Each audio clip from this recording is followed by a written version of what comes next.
नमः ओं विष्णुपादाय कृष्णप्रेष्ठाय भूतले श्रीमते भक्तिवेदान्तस्वामीति नामिने नमस्ते सरस्वती देवे गौरवाणी प्रचारिणे निर्विशेषशून्यवादि पाश्चात्यदेशतारिणे जय श्री कृष्ण चैतन्य प्रभु नित्यानंद श्री अद्वैत गदाधर श्रीवासादि गौरभक्तवृंद हरे कृष्णा कृष्ण कृष्ण हरे हरे हरे राम राम राम हरे हरे హరే కృష్ణ.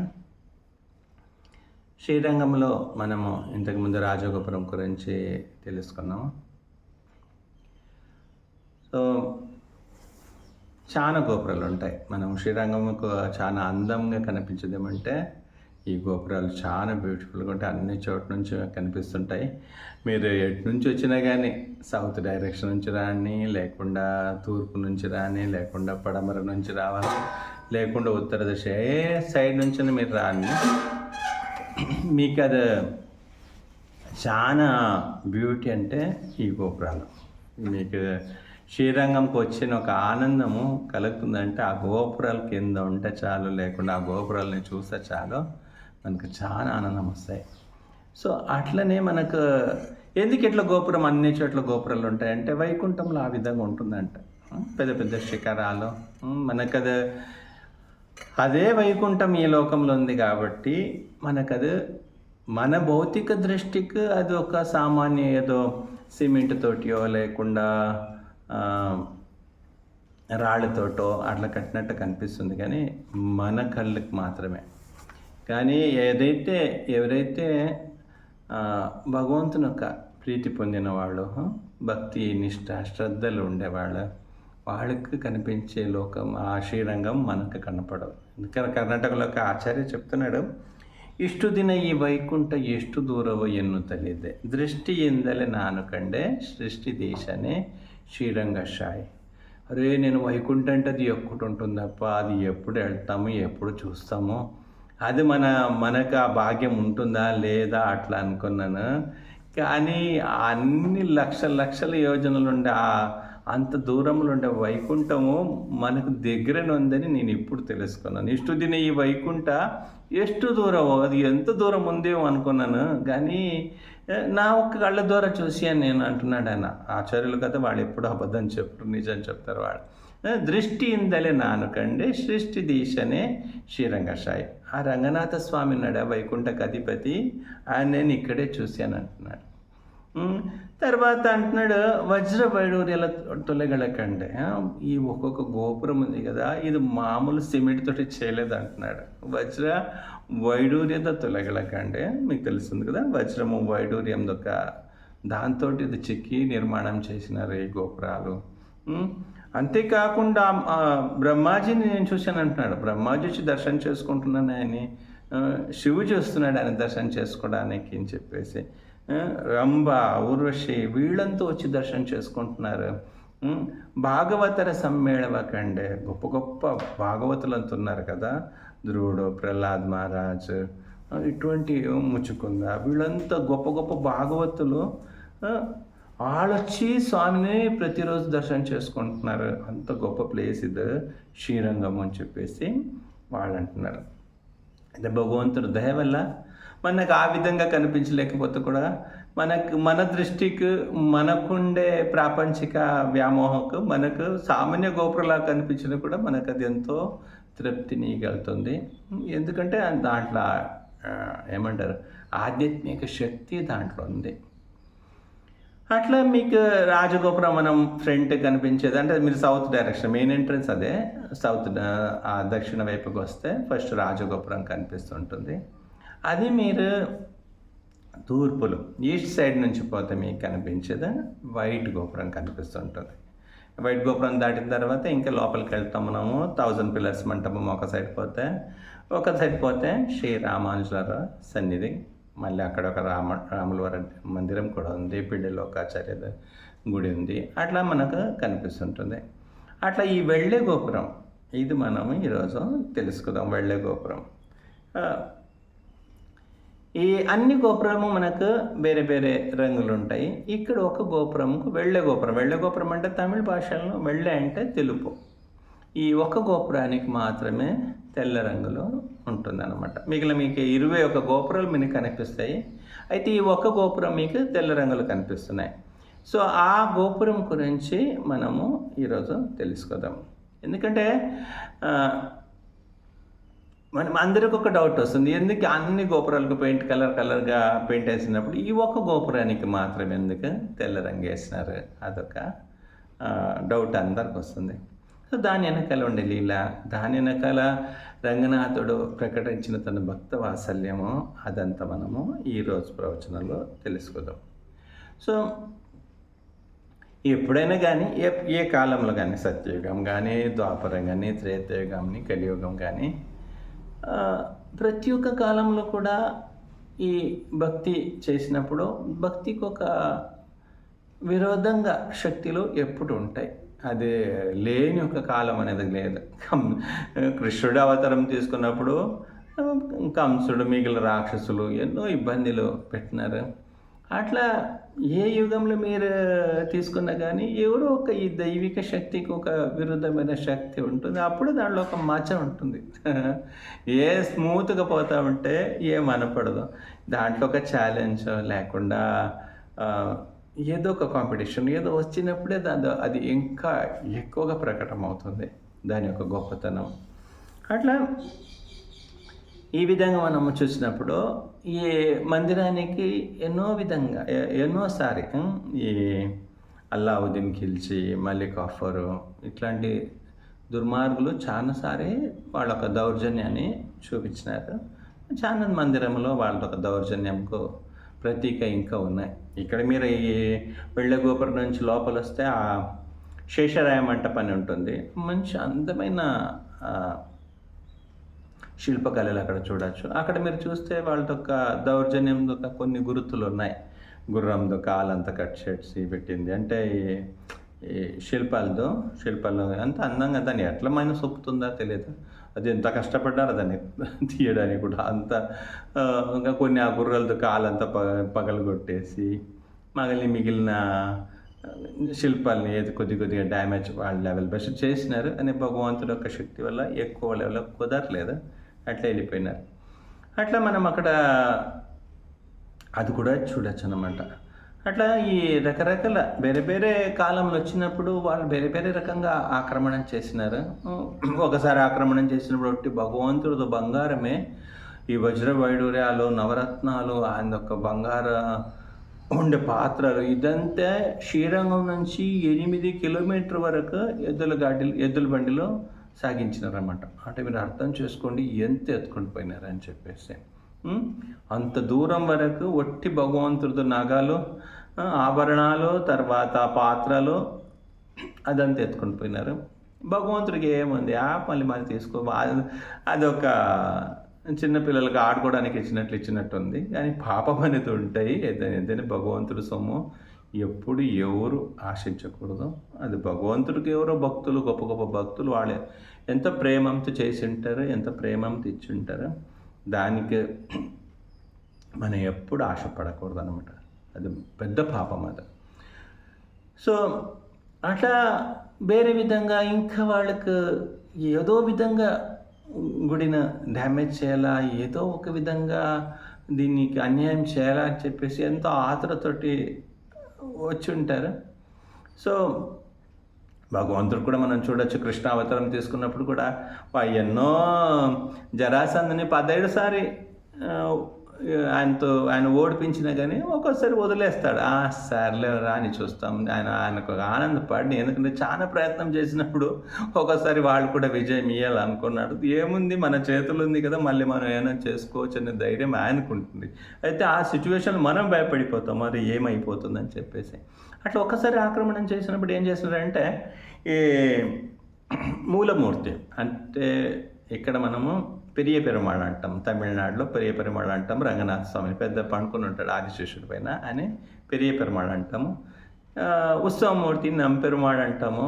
ఆ లీలలంతా మనం ముందు మనము చర్చిస్తాము. అట్లా నంపెరుమాళ్ళని పిళ్ళేలోకాచార్య అని ఒక ఆచార్య నంపెరుమాళ్ళని తీసుకుని పోతాడు. సౌత్ సైడ్కి, దక్షిణ దిశకు తీసుకుని పోతాడు. అది ఈ మధురై సైడ్కి. కానీ చాలా కష్టపడతాడు. అదొక ఆ లీలలు వింటేనే మనకు భయంగా ఉంటుంది. పాపం ఇంత కష్టపడినాడు దేవుడి కోసం అని చెప్పేసి అదొక సైడ్ నుంచి. ఇక్కడ మూలమూర్తిని కవర్ చేసినారు. అక్కడొక దర్వాజా, అక్కడొక గోడలు కట్టినారు.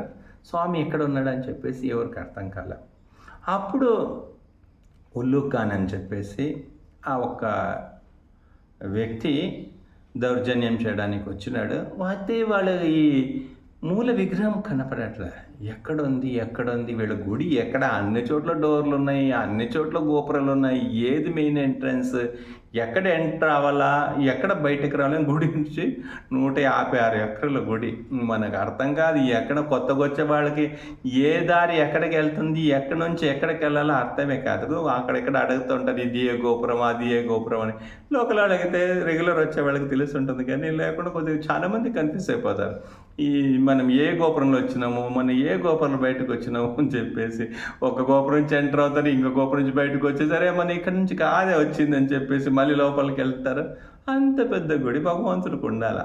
మనకు ఏదో బతకడానికి ఒక వ్యవస్థ ఉండాలి, కానీ దేవుడి వైభవాన్ని చూపించడానికి దేవుడికి అంత పెద్ద పెద్ద గుడిలో చాలా పెద్దగా ఉండాలి. చాలా ఏదైనా దేవుడికి గొప్పగానే ఉండాలి. శిల ప్రభుపాదుల వారు అంటారు, దేవుడికి ఇచ్చేది ఏదైనా టాప్గా ఉండాలని చెప్పేసి. అట్లా ఈ ఆచార్యులు అంటే అట్లా నిర్మాణం చేసినారు. ఎంత పెద్ద గుడి అదే శ్రీరంగం.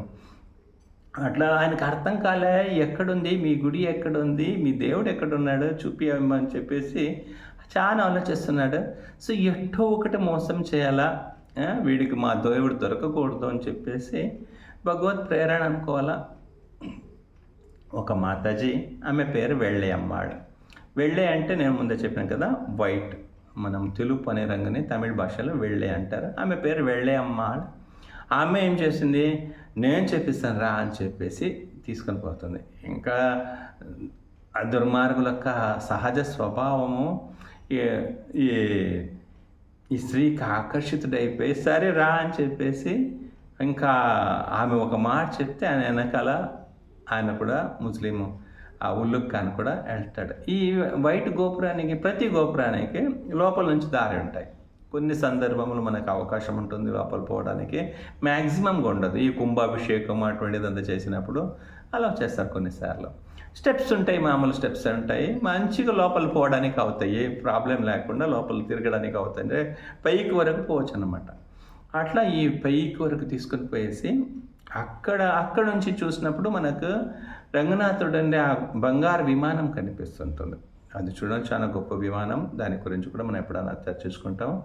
ఈ బంగారు విమానం కనిపిస్తుంటుంది, అక్కడ చూపిస్తుంది. అక్కడ బంగారు విమానంలో పరవాసుదేవుడు, అచ్యుతుడు, అనంతుడు, గోవిందుడు అనే ఆ దివ్యమంగళ స్వరూపం ఉంటుంది భగవంతుడితో.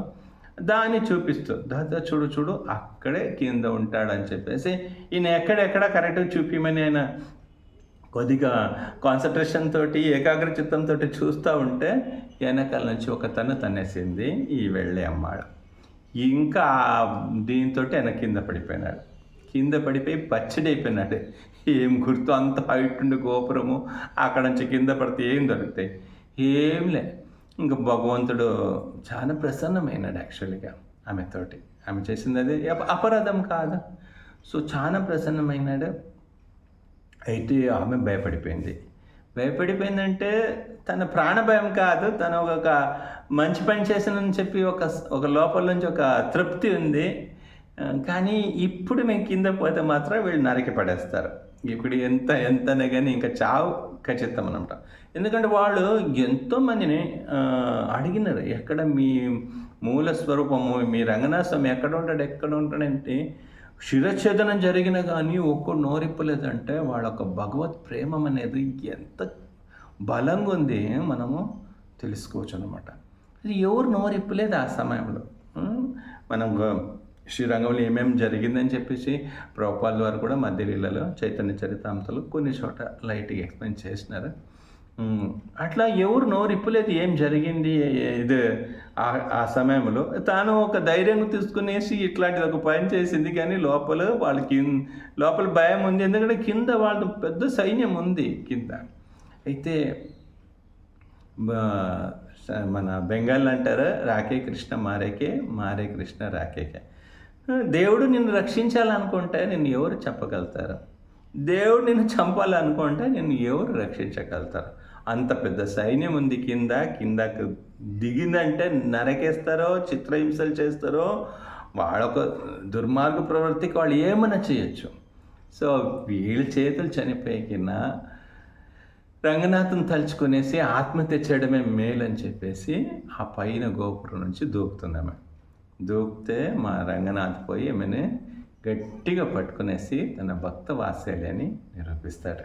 అరే నీవేం తప్పు చేసినావు మరి గట్టి పట్టుకుంటాడు. ఆమెకు ఒక చుక్క కూడా ఎక్కడ కూడా ఏమాత్రం హాని కలగలేదు. ఎంతను మయాదక్షిణ ప్రకృతి సుయతే సచరాచరం. ఏమైనా కానీ మొత్తం ప్రకృతి ఆయన ఒక ఆధీనంలో ఉంది. ఆయన చెప్పినట్లు వింటుంది. ఇవి ఎంత పైనుంచైనా పడు, ఇక్కడ కాదు చంద్రలోకం నుంచి కింద పడినా కానీ ఈమెకి ఏం కాకూడదు అనుకుంటే ఆమెకి ఏం కాదు. ఒక చిన్న ఒక ఇటుక రాయి జారి కింద పడినా కానీ ఈయన ఇక టైం అయిపోయింది ఈయన పోని చెప్పేసి భగవంతుడు అనుకున్నప్పుడు ఒక చిన్న రాయి స్కిడ్ అయితే చాలు, మన చెప్పలే మన స్కిడ్ అయితే చాలు, కింద పడితే చనిపోయే స్థాయి కూడా ఉంది. అది భగవంతుడు రక్షించాలనుకుంటే ఎవరు ఏం చేయలేరు, భగవంతుడు శిక్షించాలనుకుంటే కూడా ఎవరు ఏం చేయలేరు. సో భగవంతుడు ఆమెని గట్టిగా పట్టుకునేసి తన భక్త వాత్సల్యాన్ని అక్కడ నిరూపిస్తాడు. అయితే ఆమెను రిక్వెస్ట్ చేసుకుంటాడు, అరే నీవు నా కోసం, నా ప్రసన్నత కోసం, నా కోసం ఇంత గొప్ప పని చేసినవే, నీకేమని ఇయ్యాలప్పా, ఏం అడగు నేను ఇస్తాను నీకు అని చెప్తే ఆమె ఏం అడగలే. ఆమె ఎంత గొప్పతనం చూడండి. అరే మాకు అంత స్వతంత్రం ఇయ్యద్దు స్వామి, మేము అడుగు తినేవాడు వచ్చేసి మన ఇంటికి వచ్చేసి నాకు పూరి ఇచ్చే, ఇడ్లీ చట్నీ సాంబార్ తోటి కొంచెం కారం చట్నీ కూడా వేసి ఇచ్చేసి అంత అడుగుతారు ఎవరన్నా కానీ. మంచి పూరికి మంచి కూర్మంతో ఇచ్చేయి, ఉంటే కొద్దిగా వెజిటేబుల్ రైస్ చేసేసే. ఎవరైనా అడుగు తినే వాళ్ళకి అంత రైట్స్ ఉన్నాయా అట్లా రకరకాలు అడగడానికి? అక్కడ ఏదో పాతది ఉంటే పో అని చెప్పేసి ఆ ఇంటి ఓనర్ కరుణతోటి, ఆ జీవాత్మ పైన దయతోటి ఇస్తే తీసుకొని పోవాలా, కానీ మనకు ఏ ఒక్క రైట్స్ లేదు కదా. అట్లా దేవుడా మాకు అంత స్వతంత్రం ఇయ్యదు, మేము చెడిపోతాము, అంత రైట్స్ ఇయ్యదు మాకు. ఉండే దాంట్లో గొప్పది ఏముంది? నీ పాద పద్మాల పట్ల భక్తి వస్తే చాలు. దానికి గొప్పది ఏముంది ఈ ప్రపంచంలో 14 భువనం మాగే భగవాన్ ఒక నామ సంకీర్తన. హరే కృష్ణ కృష్ణ కృష్ణ హరే హరే, హరే రామ రామ రామ హరే హరే. భగవన్ నామ సంకీర్తన, భగవన్ నామ జపం చేయడము, భగవంతుని ఒక పాద పద్మాల పట్ల భక్తి కలిగి ఉండడము, భక్తుల ఒక సహవాసంలో సాంగత్యంలో తన జీవితం గడపడం, దీనికి గొప్పది ఏం లేదు. నీవు 14 లోకని పోయి వెతుకంటున్నాడు భక్తి వినోద్ ఠాకూర్ గారు. ఈ లోకల్ని అడుగు, లోకలకు పో, దీనికి అన్నీ అక్కడ ఉండొచ్చు. కానీ నేను ధైర్యంగా చెప్తున్నాను, హరినామం కింద గొప్ప వస్తువు ఈ ప్రపంచంలో ఇంకొకటి లేదు.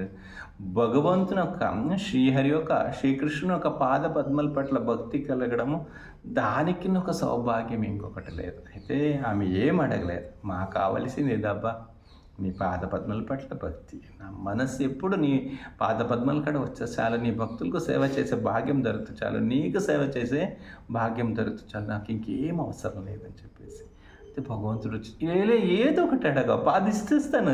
అయితే భగవంతుడు అది తృప్తి కాలే, అంత చిన్నదా నేను అది ఇంకేదైనా ఇస్తే ఒక ఆనందము, నీకు గొప్పది, దేవుడి కోసం ఇంత చేసింది, ఆమెకి ఇంత ఇచ్చినట్టు అని చెప్తే అదొక ఆనందం.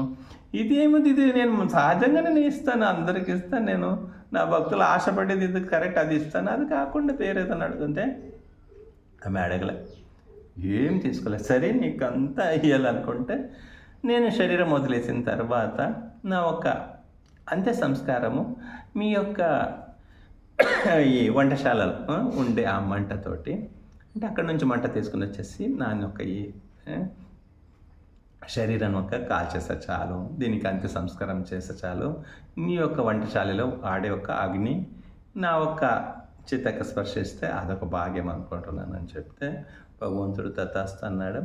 అయితే వాళ్ళ జనరేషన్ ఉన్నంత వరకు ఎన్నో కాలాలు జరిగిందని చెప్తుంది శ్రీరంగము ఇతిహాసం.